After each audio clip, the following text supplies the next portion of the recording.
This game was more than just an 8-bit run and gun. It was a mission.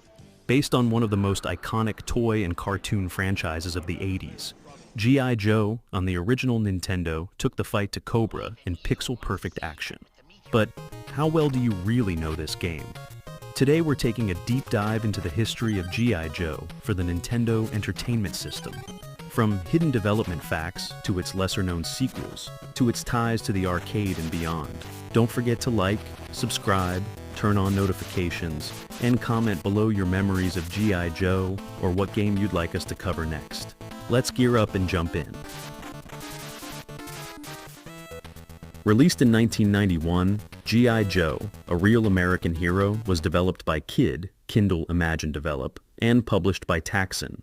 Kid was a relatively unknown developer at the time, but they would go on to develop Low G-Man,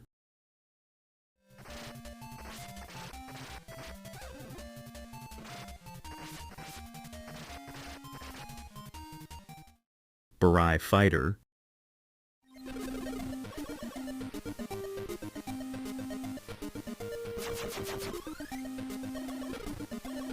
and later the cult favorite Rekka, one of the fastest and most intense shmups on the original Nintendo.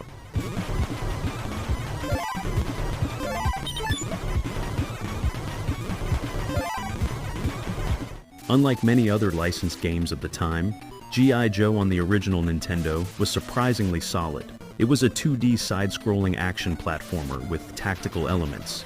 Players could choose a squad of Joes, each with different stats, to take into missions. This level of character customization was rare for original Nintendo games and gave it more depth than your average run-and-gun title. One cool detail? The developers modeled many of the characters' sprites based on the actual Hasbro action figures rather than the cartoon. That's why some characters look more like their toy counterparts, a subtle nod to collectors. Atlantis Commando, codename Snake Eyes, each sold separately. G.I. Joe from Hasbro. Also, the game features a password system instead of a battery save, but it's surprisingly advanced, encoding which Joes you selected, their upgrades, and level progress. Another fun fact, the background music was composed by Seiji Momoi, whose early Famicom compositions have a cult following in Japan for their unique use of original Nintendo sound channels. The mission structure in G.I. Joe sets it apart. Each level has multiple objectives, like destroying Cobra installations, rescuing hostages, and defeating mini-bosses before facing off against iconic villains like Destro, the Baroness, and finally, Cobra Commander himself. You could choose from 6 Joes, including Duke, Snake Eyes, Blizzard, Rock and Roll, Captain Gridiron, and Sci-Fi. The ability to switch characters mid-mission felt a bit like Teenage Mutant Ninja Turtles on original Nintendo, but far smoother and more strategic. Snake Eyes, for example, had amazing agility but weak firepower, making him ideal for scouting. Meanwhile, Rock and Roll brought the heat with high firepower. Did you know G.I. Joe had a sequel on original Nintendo? In 1992, Capcom, yes, that Capcom, published G.I. Joe, The Atlantis Factor.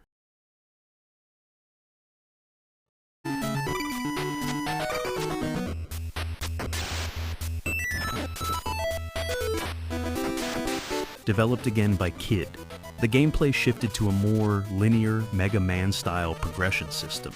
It was less flexible, but visually more refined, with tougher boss fights and new characters like General Hawk and Storm Shadow. Outside the original Nintendo, there was also a G.I. Joe arcade game in 1992 developed by Konami. This one was a first-person rail shooter similar to Cabal or Operation Wolf. It featured 4-player co-op and had some of the best graphics ever seen in a G.I. Joe game. However, it never got a home console port, making it a hidden gem in arcade history. As for the Famicom, G.I. Joe was never released in Japan, likely due to the franchise's strong American military themes. There was no Sega Genesis or Super Nintendo version, though an ambitious G.I. Joe game was rumored for the Super Nintendo but quietly canceled in early development. Sales-wise, G.I. Joe, on original Nintendo, sold modestly. Estimates suggest around 300,000, 500,000 copies in North America. While it never hit top 10 charts, it was praised in Nintendo Power for its graphics and challenging gameplay. When compared to other original Nintendo run-and-gun titles like Contra or Commando, G.I. Joe stood out with its squad system and mission objectives. It wasn't as smooth as Contra,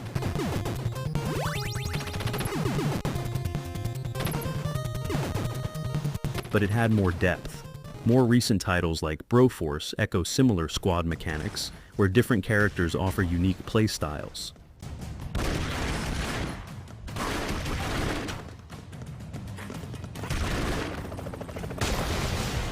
G.I. Joe on the original Nintendo is a hidden gem, a licensed game that dared to go beyond expectations with strategy, character depth, and solid gameplay.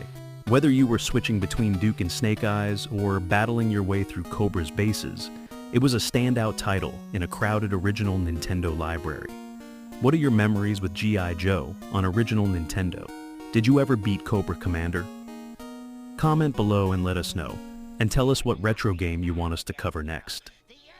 And don't forget to like, subscribe, turn on notifications, and click one of the videos on the screen now to keep the retro memories rolling. Thank you for watching Rare Game Room Gaming.